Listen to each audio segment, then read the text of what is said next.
جب فرعون کا ظلم حد سے زیادہ بڑھ گیا تو اللہ نے اپنے نبی موسیٰ کلیم اللہ سے کہا، اے موسیٰ اپنے بھائی ہارون کو لے کے فرعون کے پاس جا اور اسے کہہ دے کہ بنی اسرائیل کو آزاد کرے، مساکین پہ ظلم نہ کرے ورنہ اس پہ عذاب آئے گا۔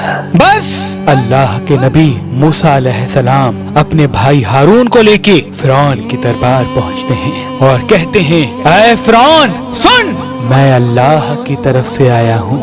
فرعون ہنس کے کہنے لگا، کون اللہ؟ یہاں کا تو رب میں ہوں۔ موسیٰ علیہ السلام فرمانے لگے، اے اپنے آپ کو خدا کہلانے والے، تیری حکومت تو ان چند لوگوں پہ ہے، لیکن حقیقی خالق وہ ہے جو مشرق و مغرب پہ حکومت کرتا ہے، جس نے زمین و آسمان کو پیدا کیا، جس کی سلطنت تلے چرند پرند زندگی بسر کرتے ہیں۔ فرعون زور زور سے ہنسنے لگا اور کہنے لگا کہ اے موسیٰ، کیا تو دیوانہ تو نہیں ہو گیا؟ اپنے کپڑے دیکھ، اپنی حیثیت دیکھ، نکل جاؤ ورنہ تمہیں میں قید کروا دوں گا۔ اللہ کے نبی موسیٰ علیہ السلام نے فرمایا، اے فرعون، اگر میں ابھی اللہ کی کوئی نشانی لے آؤں تو پھر تم بنی اسرائیل کو آزاد کرو گے، انسانوں پہ ظلم کرنا ختم کرو گے؟ فرعون کہنے لگا، کون سی چیز ظاہر کرنا چاہتے ہو؟ ظاہر کرو۔ بس اللہ کے حکم سے موسیٰ علیہ السلام نے اپنی عصا کو زمین پہ رکھا۔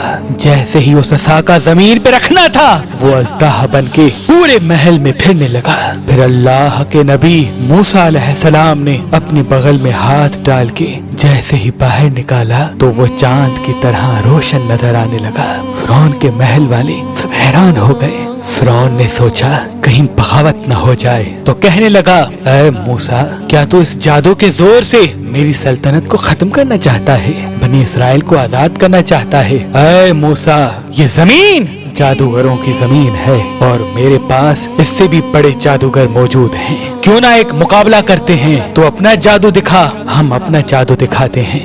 اللہ کے نبی موسیٰ علیہ السلام نے فرمایا، اے فرعون، یہ جادو نہیں بلکہ اللہ کی نشانی ہے۔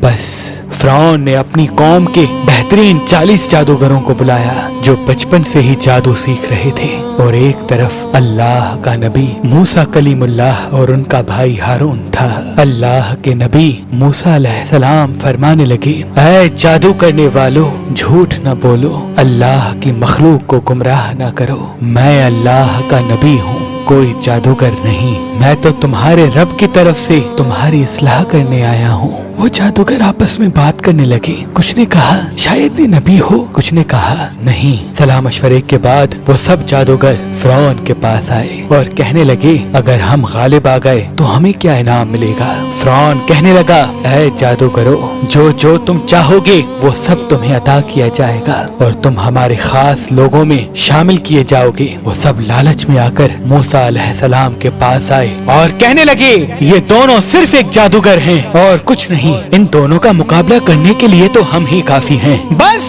وہ 40 کے 40 جادوگر صف بنا کے موسیٰ علیہ السلام کی طرف بڑھنے لگے۔ تمام لوگ حیرت سے دیکھ رہے تھے اور کہہ رہے تھے کہ آج جو غالب ہو گیا بس وہی سچا ہے۔ پھر وہ جادوگر کہنے لگے، اے موسیٰ، پہلے تم اپنی نشانی ظاہر کرو، پھر ہم تمہیں دکھائیں گے کہ ہم کیا ہیں۔ اللہ نے موسیٰ پر وحی کی کہ اے موسیٰ، پہلے ان کو اپنا جادو دکھانے دے۔